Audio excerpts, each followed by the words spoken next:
ஆண்டவரும் இரட்சகருமாகிய இயேசு கிறிஸ்துவின் நாமத்தில் மீண்டும் உங்கள் யாவருக்கும் என் அன்பின் வாழ்த்துக்கள். இன்றைய நாளுக்கான வேத தியானமாக மத்தேயு 12வது அதிகாரம் 32வது வசனம்.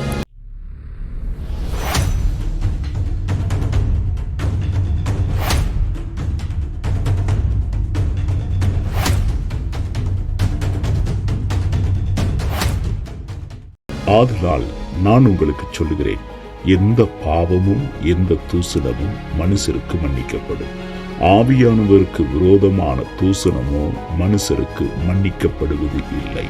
பிரியமானவர்களே, எந்த பாவமும் எந்த தூசணமும் மனுஷனுக்கு மன்னிக்கப்படுமா?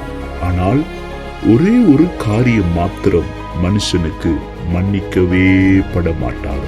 அது என்னவென்றால், ஆவியானவருக்கு விரோதமாக துசனமாக அங்கு பேசப்படுகிற பாவம் மன்னிக்கப்படுவது இல்லை என்று. ஆவியானவருக்கு விரோதமான பாவம் என்று சொன்னால் என்ன? பிரியமானவர்களே, ஆண்டவராகிய இயேசு கிறிஸ்துவை ஒருவன் மறுதலிப்பானாயிருந்தால், அதுவும் அவரை ஏற்றுக்கொண்டு விசுவாசித்து எல்லாம் பெற்று ரட்சிப்பை பெற்று ஞானஸ்தானத்தை பெற்று அவரை கர்த்தரும் தேவனும் என்று அறிக்கை செய்து அதை விசுவாசித்து இருந்துவிட்டு மறுபடியும் அவரை விட்டு விலகி இந்த உலகத்தின் இச்சைகளுக்கு பின்பதாய் உலகத்தில் அங்கே மாயைக்காக, அங்கே பிசாசின் காரியங்களுக்காக, தன்னுடைய சுயநலத்துக்காக அந்த கர்த்தராகிய இயேசு கிறிஸ்துவை ஒரு மனுஷன் மறுதலிப்பானார். அவர் தேவன் இல்லை என்று, அவர் இரட்சகர் இல்லை என்று, அவருடைய சுவிசேஷத்தை சாதாரணமாக எண்ணுவானாக இருந்தார்.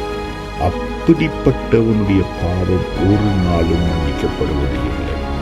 அல்லேலூயா. ஆக எபிரேயர் புத்தகம் 6வது அதிகாரம் 4-6 வரைக்கும் பார்க்கும்போது, ஏனெனில் ஒரு தரம் பிரகாசிக்கப்பட்டும் பரம ஈவை ருசி பார்த்தும் பரிசுத்த ஆவியை பெற்றும் தேவனுடைய நல்வார்த்தையையும் இனிவரும் உலகத்தின் பலன்களையும் ருசி பார்த்தும் மறுதலித்து போனவர்கள் தேவனுடைய குமாரனை தாங்களே மறுபடியும் சிலுவையில் அறைந்து அவமானப்படுத்துகிறபடியால் மனம் திரும்புவதற்கு ஏதுவாய் அவர்களை மறுபடியும் புதுப்பிக்கிறது கூடாத காரியம் என்று வசனம் சொல்லுகிறது.